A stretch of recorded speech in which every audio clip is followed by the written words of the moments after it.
Have you ever noticed that the war you are most exhausted by is not happening outside of you? That the battles draining your energy, stealing your sleep, and tightening your chest are not found in the world around you, but in the relentless theater playing inside your own mind. You replay conversations that ended hours ago. You rehearse catastrophes that have not arrived and may never arrive. You build entire futures out of fear, detail by detail, scene by scene, and then you live inside those futures as if they were real, as if your body had no choice but to feel every imagined blow before it lands. This is what anxiety does. It does not need a real threat to cause real suffering. It only needs your attention. And in a culture that rewards constant productivity, constant connectivity, constant performance, your attention has become the most depleted resource you own. You are taught quietly and persistently that rest is laziness, that stillness is falling behind, that if you are not solving something, you are wasting time. So the mind learned to fill every silence with noise, every pause with worry, every moment of uncertainty with a worst-case scenario dressed up as preparation. You may have tried to fix this. You may have read the articles, downloaded the apps, told yourself to think positively, to just let it go, to stop overthinking, and for a moment it helped. But the mind returned, louder, faster, pulling you back into the same patterns. Not because you're broken, not because you're doing something wrong, but because no one ever showed you the root. They treated the symptoms and left the source untouched. There is a different way, not a louder way, not a more effortful way, a quieter one. Buddhist wisdom, distilled over centuries of careful observation of the human mind, offers something that no productivity system or motivational framework can offer: an honest account of why the mind suffers, and a gentle practical path back to peace. Not the peace of a perfect life, the peace of a grounded one, the kind that does not collapse when circumstances change, the kind that lives in you, not around you. If what you have just read landed somewhere true in your chest, consider staying close. There is more gentle wisdom ahead, and it was made for exactly where you are right now. The first thing this wisdom asks of you is perhaps the most disorienting and the most liberating. It asks you to look honestly at the thoughts moving through your mind and recognize them for what they actually are: events, not truths. The Buddha described the untrained mind using the image of a monkey leaping frantically from branch to branch, never still, never satisfied, always reaching for the next thing. That image is not a criticism, it is a description. The mind moves this way not out of weakness but out of habit, and habits built over decades feel indistinguishable from reality. When a thought says you're not enough, it does not feel like a thought. It feels like a verdict. When a thought says something terrible is about to happen, it does not feel like speculation. It feels like prophecy. But consider this carefully. A thought is a movement in the mind shaped by old fears, old experiences, old stories that the brain rehearsed so many times they became automatic. The thought that you will fail is not evidence that failure is coming. The thought that you are behind is not proof that behind is even a real place you can be. These are mental habits wearing the costume of facts, and the moment you see them as habits rather than truths, something shifts. The thought still appears, but it loses its authority. The practice here is not to silence the mind. That is not possible, and chasing silence only creates more agitation. The practice is to become the observer. Imagine sitting beside a river. Leaves float past, twigs, occasional debris, the water moving constantly. You are not in the river. You are sitting on the bank watching. Your thoughts are the river. You are the awareness watching them. When each time a frightened thought appears, you do not need to chase it, argue with it, or obey it. You can simply notice it. There it is. That worried thought again. I see you. And then you return to the bank, to your breath. To now, the river keeps moving. You stay still. Over time, this single shift changes the entire texture of your interior life, because you realize that you are not your thoughts. You are the one who notices them. This understanding leads naturally to the second lesson.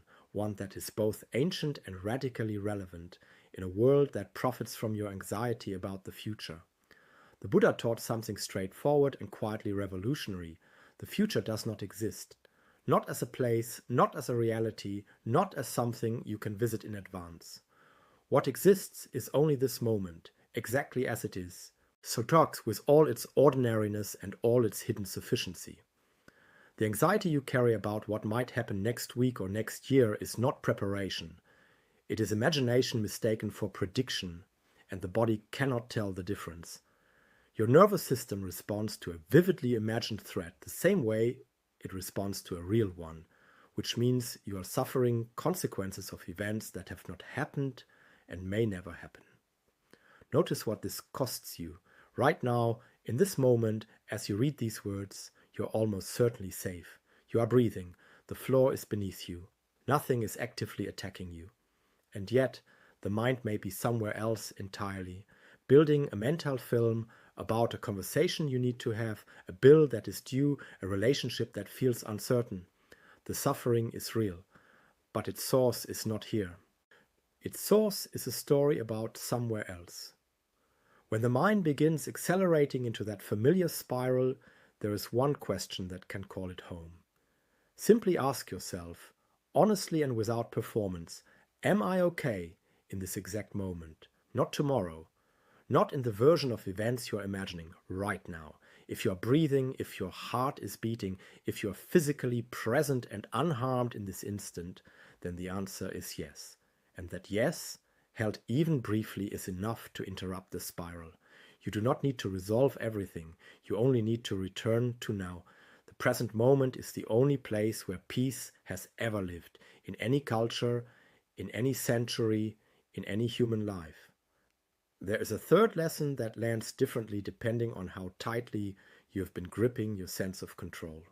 And many people in this culture believe, at a deep and mostly unconscious level, that if they just plan enough, anticipate enough, worry enough, they can prevent bad things from happening. Control feels like protection. The mind says, if I can just see it coming, I can stop it. But Buddhist wisdom offers a quiet correction to this belief, not as discouragement, but as relief. Consider what happens when you hold a fistful of sand and squeeze. The harder you grip, the faster it falls through your fingers. The tighter the control, the more it slips. And the exhaustion of gripping, of constant vigilance, of trying to manage every variable in an unmanageable world is not safety.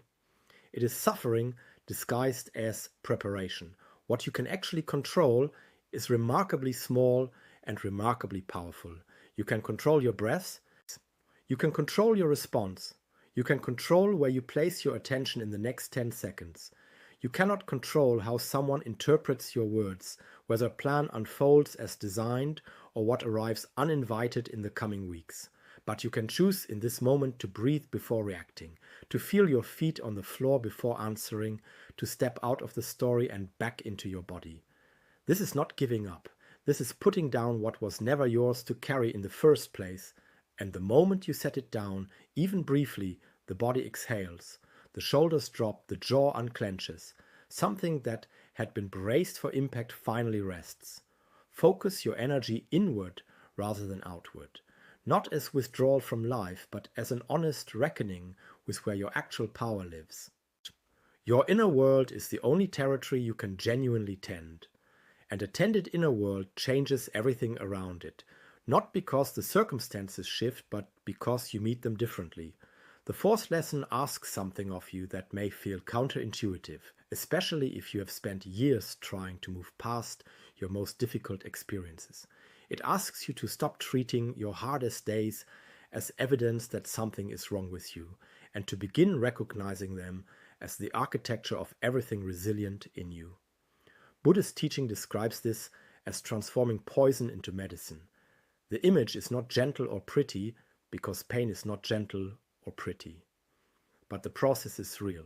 What you survived shaped what you are capable of. The grief you carried taught you tenderness. The failure that humiliated you broke open a stubbornness that would have kept you small. The loss you did not think you could bear expanded your capacity for compassion in ways that nothing easier ever could have. Think of a seed pressed beneath the weight of soil in complete darkness. There is no light, no space, nothing that looks like growth, and yet that pressure is not the enemy of the seed. It is the condition the seed requires. You are not who you are in spite of your worst days. You are partly who you are because of them, and what was built in that darkness is not fragile. It has been tested. The practice here is not to celebrate suffering or to pretend it was good. It is simply to stop treating your history as a wound and to begin treating it as a teacher. Not a kind teacher always, not a gentle one, but an honest one. And honesty over time is the foundation of unshakable peace. The fifth lesson lives in the pause. In a culture of immediacy where every notification demands an instant response and every provocation seems to require a reaction, the space between stimulus and response has nearly disappeared. And in that disappearance, so has something essential, your freedom. The Buddha taught that a disturbed mind is like a lake surface churned by wind. Every small stone thrown into it creates enormous waves that travel far and wide. But a still mind, a mind that has been tended and quieted, allows even significant disturbances to settle quickly, leaving the surface clear again. Most of what you react to with urgency does not deserve that urgency. Most insults are not about you. Most irritations are projections of someone else's pain.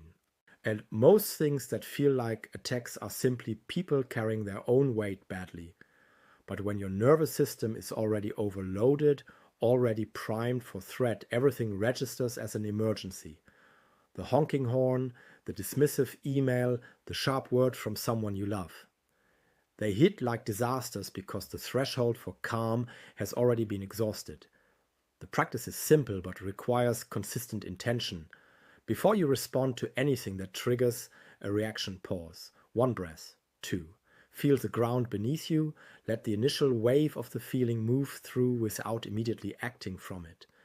In that pause, which can be as brief as 3 seconds, something remarkable becomes available. Choice. The choice to respond from your values rather than your wounds. The choice to speak from steadiness rather than reactivity. That pause is not weakness or avoidance. It is the most sovereign act available to a human being.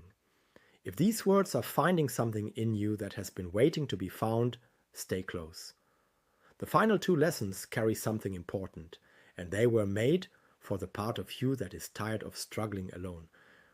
The 6th lesson invites a complete reversal of how most people relate to difficulty, and it is perhaps the most practically transformative of everything here. Most people approach problems as walls, something to break through, go around, or be stopped by. The mind labels the obstacle as wrong, as unfair, as evidence that life is working against you.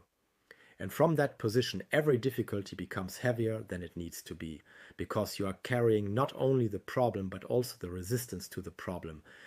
Buddhist wisdom offers a different orientation entirely. What if the obstacle is not the interruption of your path, but the path itself? What if the ending of a relationship that broke your heart was teaching you exactly where you had stopped honoring your own worth? What if the career that collapsed was revealing something in you that the comfortable version of your life would never have uncovered? This is not spiritual bypassing. It is not pretending the pain was secretly good. It is asking a different question in the presence of difficulty, one that shifts you from victim of circumstance to curious student of your own life. When something hard arrives, instead of asking, why is this happening to me? Try sitting with the question, what is this circumstance trying to show me? You do not need the answer immediately.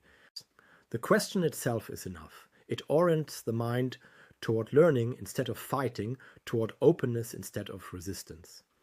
And when the mind is oriented that way, even the hardest passages begin to yield something worth keeping.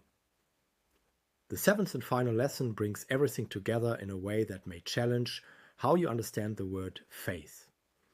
In Buddhist teaching, this quality is called sada, and it is nothing like blind belief. It is not the faith of someone who has never been hurt or doubted or lost. It is the faith of someone who has been all of those things and survived, who looks back at their own history and recognizes, with honesty, that they are still here, that the things they were certain would destroy them did not destroy them, that they have already crossed rivers they were convinced were uncrossable. Nothing is permanent, not the suffering you're carrying right now, not the fear that feels like it will never lift, not the chaos that seems like it has taken up permanent residence in your life. The same impermanence that takes good things away, also without exception moves suffering onward. Storms pass, they always have. Not always quickly, not always gently, but they pass. And you have proof of this in your own life. In every hard season you have already survived, in every moment you thought was the end that turned out to be a turning point. The practice here is not to manufacture optimism you do not feel. It is simply to look backward with honest eyes. What have you already come through? What did you carry that you once believed was too heavy? That history is not just memory, it is evidence. Evidence that you are more capable of navigating the unknown than fear tells you. Evidence that you have support both within yourself and in the fabric of life around you, that becomes visible only when you stop bracing against everything and allow it to arrive. These 7 lessons are not a curriculum to master. They are not standards to live up to or a checklist to complete before you deserve peace. They are invitations, gentle, open-handed invitations to relate differently to the mind that has been carrying you, to the fear that has been guiding you, to the present moment that has been waiting for you. You do not need to change everything at once. You only need to begin. One breath, one pause, one honest question asked with real curiosity. Begin there. Return there when you forget, which you will, because forgetting is human. The returning is the practice. Peace is not the reward for getting everything right. It is what remains when you stop fighting what is already here.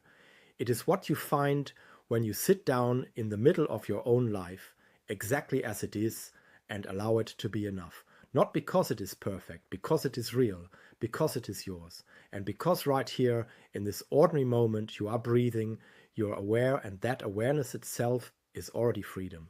May your mind grow quieter each day. May your body remember how to rest. May you meet difficulty with curiosity rather than fear, and may you find in the most unexpected places evidence that you were never as alone as the noise inside you suggested. If this reflection brought you even a small measure of steadiness, stay close. There is more waiting for you here. Not made with the same care for exactly where you are.